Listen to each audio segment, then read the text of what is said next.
John Ewers was a caterer and confectioner who claimed to have discovered gold in the Plenty Ranges in 1851, one of the earliest gold discoverers. And although there's not much documented about that, it was probably true because he seemed to have become very rich.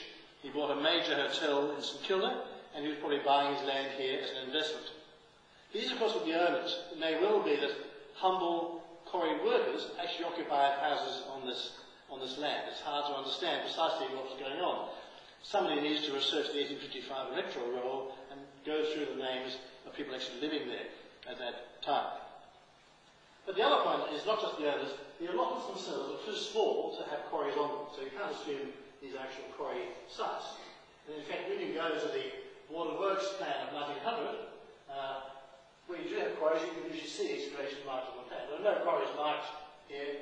There could have been a quarry, I suppose, in the middle of the Brooks Crescent loop there, but there's no indication that that was the case, and that's an important factor for what I'm going to talk about a little later on.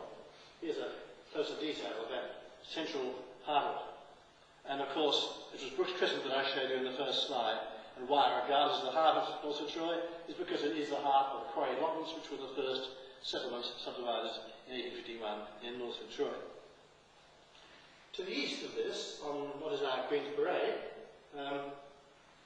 there was the Plenty Road toll gate and two hotels, which are mentioned in the Society's newsletter article. So here you have the Scots District of Northcote, obviously serving people working on the other quarries like at Northcote, maybe, and people stopping running around the toll bar.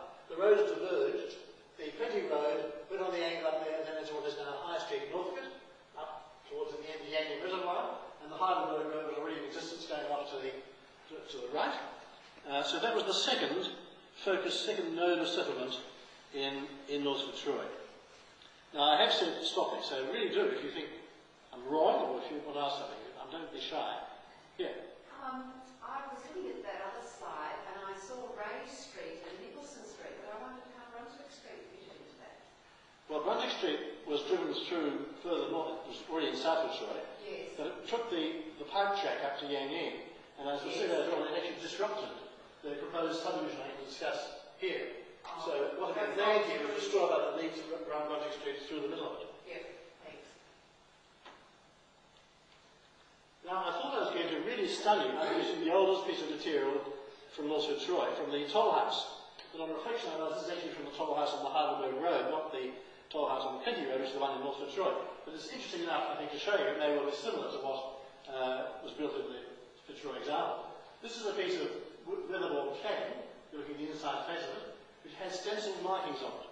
So this would be probably the late 1840s when these toll houses were built. And there is the stencil, and there's the transcription of it. It's timber from Skilling's and Flint Boston lumber merchants, who are in fact very well known. They later on made prefabricated houses for the American Civil War. It's striking that most of the building in Melbourne and the ports, in the good building, was done in imported timbers. Most of the European, but quite a lot of American as well. Very little Australian hardwood was being used for major buildings. It was used for shingles and so on. And the sawmills, mostly that existed, were until the mid-1850s at the wharf to cut up imported timber, deals, not in the country to cut up timber cut from our own forests. And during the 1850s, at Bullera Forest and elsewhere, they were established in those country areas. That's a little bit of an aside. Now, continuing that with that area there, near the hotels and toll gate were the first allotments sold in that part of Fitzroy in 1855. Those two blocks which are marked there. And it always strikes me that going to North Fitzroy today, you see so much of the 1880s and 1890s, and such grand buildings, you tend to think of the areas being of that date. But it's not. Apart from this, the neighbouring land was mostly sold from 1865 to 1875, although much of it was obviously not developed straight away. The builders there, of course, included people like, as I said, John Fort. But before I turn to some of the buildings they built, I want to refer to that planning issue I mentioned before. Here in this map you can see that extraordinary proposal there for a series of squares and circles. And there it is in detail. This is the original plan done as a separate map by the Surveyor General Andrew Clark for what he called Maryville. Let me remind again, this is of course because the suburbs were separate settlements. So you could plan a village called Maryville and you'd have paddocks around it. It wasn't part of a continuous streak of development. So this is what he proposed. And the sources of it are, well, I won't probably go to the sources. Let me just explain what the suburbs were like in more detail. William Kelly, who writes about what he sees in the suburbs in 1857, having been first through in 1853, says, the town boundary was, in 1853, extended away into the bush, and images of parks and parades and gardens without number, mapped and duly staked off. But the daydream has, now, in 1857, has turned out a reality, for these remote parks and pleasure grounds are now being bounded by extensions of the original streets, lined with stately dwellings and magnificent terraces, surrounding the smiling passers. So this is Melbourne's suburban dream coming into being in the 1850s. Villas, detached villas, such as most people wouldn't have had back in British Isles, and still even separate settlements. So, for example, Brighton was so remote, it was kind of a major settlement, that some people commuted, but other people regarded as a holiday resort. The places like Essendon were already being developed quite early on, and they were quite distinct from the suburbs in between, the areas in between, which are now suburbs. Now, the source of this sort of plan is in Edinburgh, where James Craig's new town, the rectangular development, was developed in 1820, the Moray Estate, and so on. That sequence of circular spaces and elliptical spaces is very much like what you see in North Fitzroy, and is undoubtedly the source for Andrew Clark. Not, I would suggest, the terraces of Bath or London, as the article indicates. There are places in Melbourne which were based upon those sources, but this is not one of them. It's entirely based, Maryhill and Fitzroy is entirely based upon the planning of Edinburgh. I want to turn now to some of the buildings in North Fitzroy, about which we know a limited amount. But St Bridget's Church is one very good example. It was built in 1869, this is St Bridget's Church on Nicholson Street, designed by T.A. Kelly, a protege of William Mordell. But why it's interesting is that within 4 years it was necessary to expand it.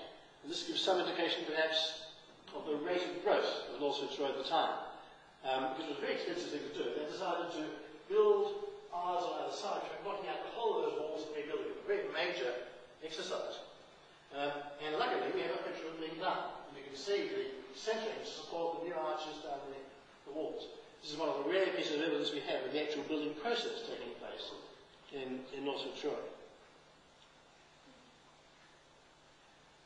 This is the iron building in the municipal depot on Queen's Parade. And this is of world importance. The photos I'm using here are ones I took when he first discovered it. It's since been